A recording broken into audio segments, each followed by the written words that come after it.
उसे अब चाय की तलब महसूस हो रही थी, वो कि इतनी ज़्यादा भी नहीं जो काबिल बर्दाश्त न हो। मास बेड टी की आदत की वजह से वो चाय की ज़रूरत महसूस कर रहा था। जमशेद ने सड़क पर चलने की बजाय सड़क किनारे दरख्तों की ओट लेकर चलना ज़्यादा मुनासिब जाना था और उस तरफ जा रहा था जिधर से बस आई थी। अब उस सड़क के किनारे एक खुला मैदान और उसके साथ कुछ ट्यूबलाइट्स दिखाई दे रही थी। ये इशारा था इस बात का कि इस इलाके में नज़दीकी कोई होटल आ रहा है। ऐसे सफरी होटल अमूमन बसों और ट्रकों के ड्राइवरों के लिए बनाए जाते थे। जमशेद ने चंद लम्हों के लिए रुककर कुछ सोचा, फिर शहर की तरफ जाने की बजाय यही किस्मत आजमाई का फैसला कर लिया। उसे ट्यूबलाइट्स के अकब में कुछ ट्रक भी दिखाई दे रहे थे। शायद उनके ड्राइवर इस होटल पर सस्ताने के लिए रुक गए थे।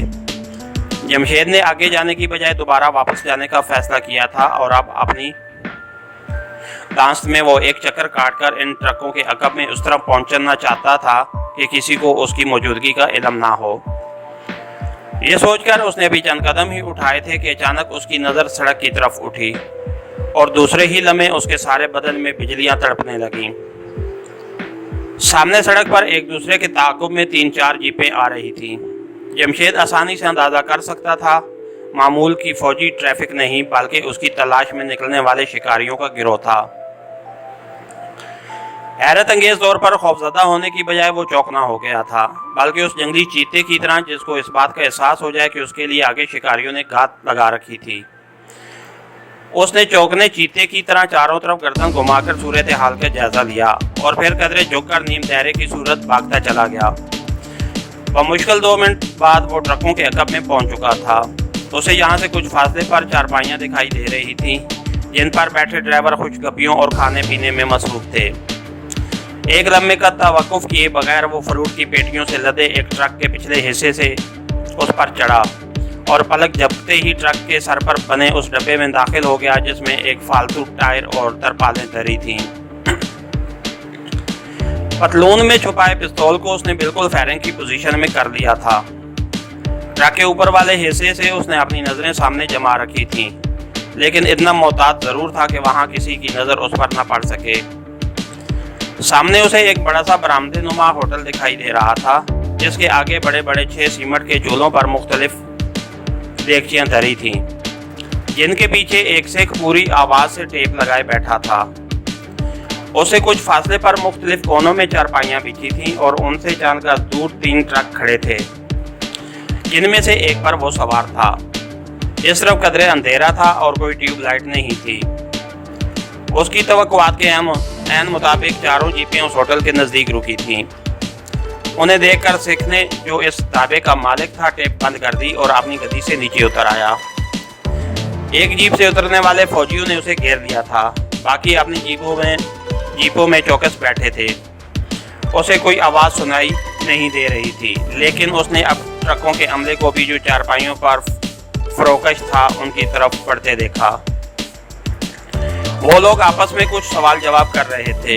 ट्यूबलाइट्स की रोशनी में उसे सिर्फ सिख दुकानदार और ड्राइवरों के साथ नफी में हिलाते दिखाई दे रहे थे, जिसका साफ मतलब यही था कि वो लोग उनसे यहाँ आने वालों की नकलो हरकत दरियाफ्त कर रहे होंगे और उन्हें जवाब नफी में मिल रहा था।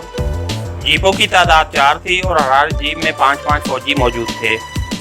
शायद आने वालों ने उनकी बातों पर यकीन कर लिया था, क्योंकि उसने एक नौजवान अफीसर को हाथ से मुख्तलिफ समत इशारा करते देखा।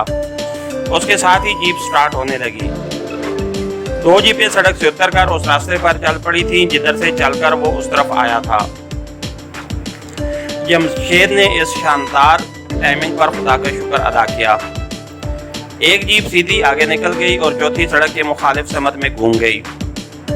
वो अपनी दांस्त में अब सड़क से उतरने की नीयत बांध रहा था और इस इरादे से उठा ही था कि अचानक ही झुककर दोबारा उसी पोजीशन में वापस आ गया, क्योंकि सामने से ट्रक ड्राइवर और उसका साथी ऊंची आवाज में अनाप शनाप अलापते उस तरफ आते दिखाई दे रहे थे। ड्राइवर ने पगड़ी बांध रखी थी और वो सिख दिखाई दे रहा था, जबकि उसके साथ कंडक्टर एक सरमुंडा मुन्ना जवान था। ड्राइवर ने अपनी सीट संभाली, इंजन स्टार्ट हुआ। कैप्टन जमशेद के जिस्म को जोरदार झटका लगा और ट्रक ने रेंगना शुरू किया। हचकोले खाता वो सड़क तक आया और फिर अपनी पूरी रफ्तार से भागने लगा। जमशेद ने मुस्कुराते हुए खुद को खुदा के रहम करम पर छोड़ दिया, उसके सिवा और कोई चारा भी नहीं था। इस बात का अंदाजा उसे हो चला था कि ये ट्रक सरहद की तरफ नहीं बल्कि अंदरूनी मुल्क जा रहा है। उसकी मंजिल कौन सी है, वो खुद कहाँ है, उसके आगे क्या होने वाला है। जमशेद के पास अपने जहन में उठने वाले इन सवालात का बज़ाहिर कोई जवाब नहीं था। उसने दिल ही दिल में कुरानी आयात का विर्द किया, आमदा हालात से मुतल्लिक सोचा और फिर खुद को हालात के रहम करम पर छोड़कर ट्रक के टूल बॉक्स में ही लंबी तान कर सोने का फैसला कर दिया। उसने अपने नज़दीक मौजूद तरपालों को बिछाकर बिस्तर की शक्ल दे ली थी और अपने जिस्म को इस पोजीशन में कर दिया था कि अचानक जोरदार ब्रेक लगने से वो बाहर गिरने की बजाय अंदर ही महफूज पड़ा रहे। सतम ज़रीफ़ी हालात पर गौर करता थोड़ी देर बाद वो नींद की आगोश में समा गया। इसके साथ ही हमारी आज के एपिसोड का इख्तिताम हुआ। कहानीगर चैनल को सब्सक्राइब कीजिए, लाइक कीजिए और बेल आइकन को प्रेस कर दीजिए ताकि आने वाली नई वीडियो आप तक बर वक्त पहुँच सके। शुक्रिया।